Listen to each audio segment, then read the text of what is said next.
ಧರ್ಮಸ್ಥಳದ ಹೆಸರು ಕೆಡಿಸುವ ಕೆಲಸ ಆಗ್ತಾ ಇದೆ. ಈ ಪ್ರಕರಣದ ಹಿಂದೆ ನಗರ ನಕ್ಸಲರು ಇದ್ದಾರೆ ಅಂತ ಮಾಜಿ ಗೃಹ ಸಚಿವ ಆರಗ ಜ್ಞಾನೇಂದ್ರ ಆಕ್ರೋಶವನ್ನು ವ್ಯಕ್ತಪಡಿಸಿದ್ದಾರೆ. ತನಿಖೆ ನೆಪ ಮುಂದಿಟ್ಟು ಹೆಸರು ಹಾಳು ಮಾಡ್ತಿದ್ದಾರೆ ಅಂತ ಹೇಳಿದ್ದಾರೆ. ನಗರ ನಕ್ಸಲರಿಂದ ಧರ್ಮಸ್ಥಳ ಹೆಸರು ಹಾಳಾಗ್ತಾ ಇದೆ. ಒಂದು ಹೆಣ ಸಿಕ್ಕಿದ್ರೂ ಕೂಡ ಅದು ಅಪರಾಧವೇ ಅಂತ ಮಾಜಿ ಗೃಹ ಸಚಿವ ಆರಗ ಜ್ಞಾನೇಂದ್ರ ಆಕ್ರೋಶವನ್ನು ವ್ಯಕ್ತಪಡಿಸಿದ್ದಾರೆ. ಧರ್ಮಸ್ಥಳದ್ದು ನಾನು ಕೂಡ ಗಮನಿಸ್ತಾ ಇದ್ದೀನಿ. SIT ಮಾಡಿದ್ದಕ್ಕೆ ನಾನು ಸ್ವಾಗತ ಮಾಡ್ತೇನೆ.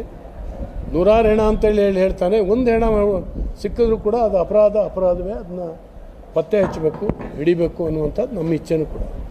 ಆದರೆ ಅದಕ್ಕೆ ಹಿಂದಿರುವಂಥ ನಗರ ನಕ್ಸಲೈಟ್ರು ಯಾರಿದ್ದಾರೆ, ಇವರ ಉದ್ದೇಶ ಮಾತ್ರ ಒಳ್ಳೆಯದಿಲ್ಲ. ಇವರು ತನಿಖೆಯ ಅಡ್ಡದಾರಿಯನ್ನು ಹಿಡಿಸುವಂಥ ಒಂದು ಪ್ರಯತ್ನ ಆಗ್ತಾ ಇದೆ. ಕೇರಳ ಸರ್ಕಾರ ಇದರಲ್ಲಿ ಭಾಗವಹಿಸುವ ಮೂಗು ತೋರಿಸುವಂಥ ಅವಶ್ಯಕತೆ ಇಲ್ಲ. ಹಾಗಾಗಿ ಧರ್ಮಸ್ಥಳ ಹಿಂದೂಗಳ ಒಂದು ಶ್ರದ್ಧೆಯ ಕೇಂದ್ರ. ಅದು ದಿನಕ್ಕೆ ಸಾವಿರಾರು ಜನ ಅಲ್ಲಿ ಹೋಗ್ತಾ ಇದ್ದಾರೆ.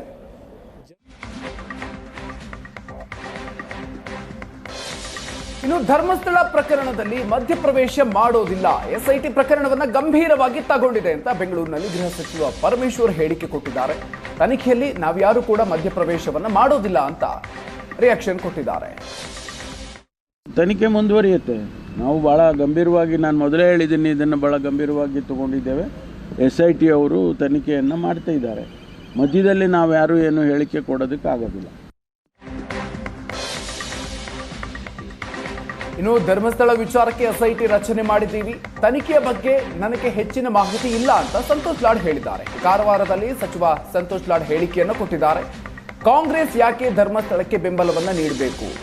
ಕಳ್ಳ ಸುಳ್ಳ ಕೊಲೆಗಾರ ಇದ್ರೆ ಯಾಕೆ ಬೆಂಬಲಿಸಬೇಕು? CM ಸಿದ್ದರಾಮಯ್ಯ ಯಾಕೆ ಬೆಂಬಲ ಕೊಡ್ತಾರೆ? ಈ ರೀತಿಯಾಗಿ ಪ್ರಶ್ನೆ ಮಾಡಿದ್ದಾರೆ. ಸರ್ಕಾರ ಅಂದ್ರೆ ಒಂದು ಸರ್ಕಾರ, ಅದು ಸರ್ಕಾರ ಯಾವುದೇ ನಿರ್ಣಯಗಳನ್ನ ತಗೊಂಡ್ರೆ ತಪ್ಪಿದ್ರೆ ಹೇಳ್ಬೇಕು. ಹಿಂಗೆಲ್ಲ ಸುಮ್ಮನೆ ಆರೋಪಗಳು ಮಾಡಿ ಏನೋ ಸ್ಪೆಕ್ಯುಲೇಷನ್ ಮಾತಾಡೋದು ನಾವೇನು ಮಾತಾಡೋಣ? ಆಮೇಲೆ ಇದ್ದು ಸಹ ಸುಮ್ಮನೆ ಈಗ ಯಾಕೆ ಮಾತಾಡಬೇಕು? ಏನು ನಮಗೆ ಅರ್ಥ ಆಗಲ್ಲ ರೀ. ನಮ್ಮ ವಿಚಾರ SIT ಕನ್ಸ್ಟಿಟ್ಯೂಟ್ ಮಾಡಿ ಸರ್. ಈಗ SIT ಕನ್ಸ್ಟಿಟ್ಯೂಟ್ ಮಾಡಿದ್ಮೇಲೆ ಅಥವಾ ನೀವು ನನಗೆ ಐಡಿಯಾ ಕೊಡಿ ಹೆಂಗೆ ಮಾತಾಡ್ಬೇಕು ಅಂತ ಹೇಳಿ ಮಾತಾಡಿ. When we are constituted SIT, ಅಲ್ಲಿಗೆ ಇನ್ವೆಸ್ಟಿಗೇಷನ್ ನಡೀತದೆ. ಇನ್ವೆಸ್ಟಿಗೇಷನ್ ನನಗೇನು ಮಾಹಿತಿ ಇಲ್ಲ, ನಾನು ಹೆಂಗೆ ಮಾತಾಡಲಿ? I don't have any information, I am just blind like you only.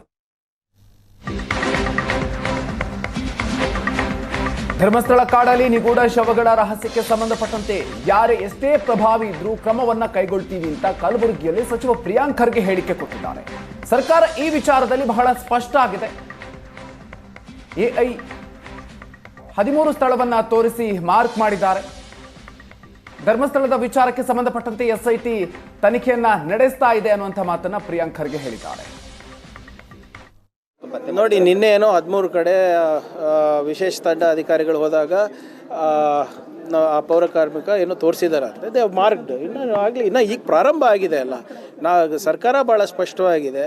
In light off new evidence, ಹೊಸ ಸಾಕ್ಷಿಗಳೇನಾದರೂ ಬಂದರೆ, ಈಗ ಯಾರೇ ಎಷ್ಟೇ ಪ್ರಭಾವಿಗಳಿದ್ರೂ ಕೂಡ ಸರ್ಕಾರ ಏನಿದ್ರೂ ಕೂಡ ಲೀಗಲಿ ಮಾಡುತ್ತೆ.